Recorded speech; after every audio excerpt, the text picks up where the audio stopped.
सुप्रभात। आध्यात्मिक शांति, ये हमारी आज की चर्चा का विषय। आध्यात्मिक शांति। संयम का तात्पर्य सदुपयोग या समुचित नियोजन से जीवन में अर्थ संयम का विशेष महत्व है। लेकिन आजकल अर्थोपार्जन और व्यय करने में कोई सामंजस्य नहीं है। समाज में अधिकांश लोगों ने बिना उचित अनुचित का ध्यान किए नीति एवं भ्रष्टाचार से धन कमाने का संकल्प ले रखा है और धन का उपयोग वो केवल अपने व्यक्तिगत स्वार्थ व अहंकार की पूर्ति में करते हैं। इस प्रवृत्ति से अपराधों की बाढ़ आ गई। प्रत्येक क्षेत्र में शोषण, उत्पीड़न, छल कपट, आतंक, तस्करी, मिलावट, कर चोरी, बेईमानी, हत्या, लूट की घटनाएं हो रही। क्या है ये? मनुष्य की आवश्यकताएं असीमित व अनंत होती हैं। जैसे एक आवश्यकता की पूर्ति हो जाती है, वैसे दूसरी आवश्यकता उत्पन्न हो जाती है। यद्यपि मनुष्य जीवन पर्यंत अपनी आवश्यकताओं की पूर्ति के लिए प्रयत्नशील रहता है, फिर भी उसकी आवश्यकताओं का कभी अंत नहीं हुआ, होता ही नहीं। मनुष्य अपनी सभी आवश्यकताओं का समान रूप से अनुभव नहीं करता। कुछ को तो अधिक तीव्रता से अनुभव करता है, जैसे कि भोजन, कपड़ा, मकान, चिकित्सा, शिक्षा आदि। कुछ आवश्यकताएं कम तीव्र होती है, जैसे घड़ी, वॉशिंग मशीन, टीवी, टेलीफोन आदि। कुछ आवश्यकताएं आदत में बदल जाती हैं, जैसे चाय, पान मसाला, सिगरेट, शराब आदि। आवश्यकताओं पर रीति रिवाज, फैशन तथा आय का प्रभाव पड़ता है।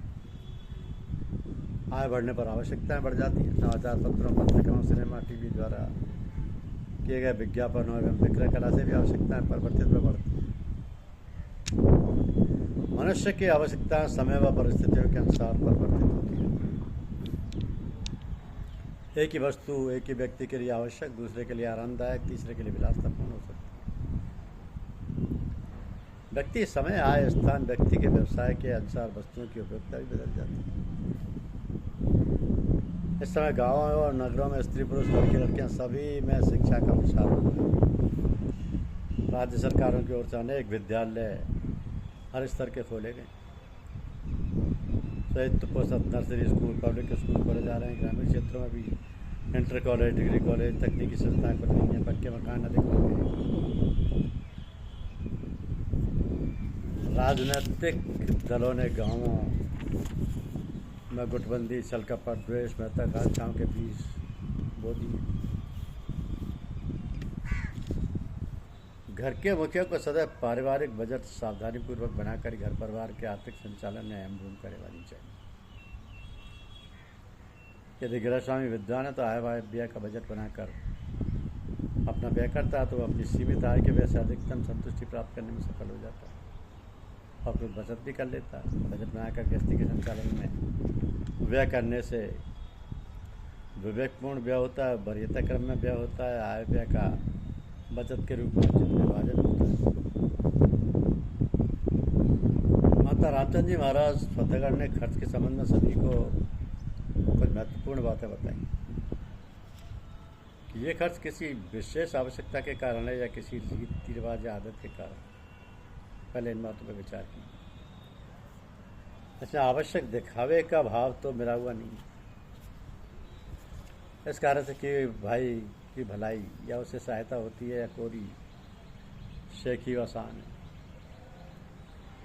इस खर्च का फल भविष्य में ऐसा तो नहीं होगा जो हमारी शांति में बाधा डाले या आत्मिक अभ्यास में बाधा उत्पन्न करे।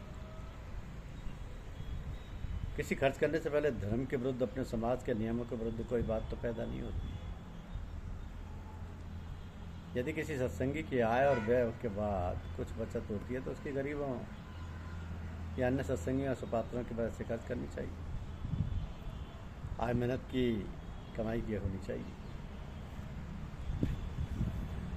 जिसने अनीति के मार्ग पर चलकर धन कमाया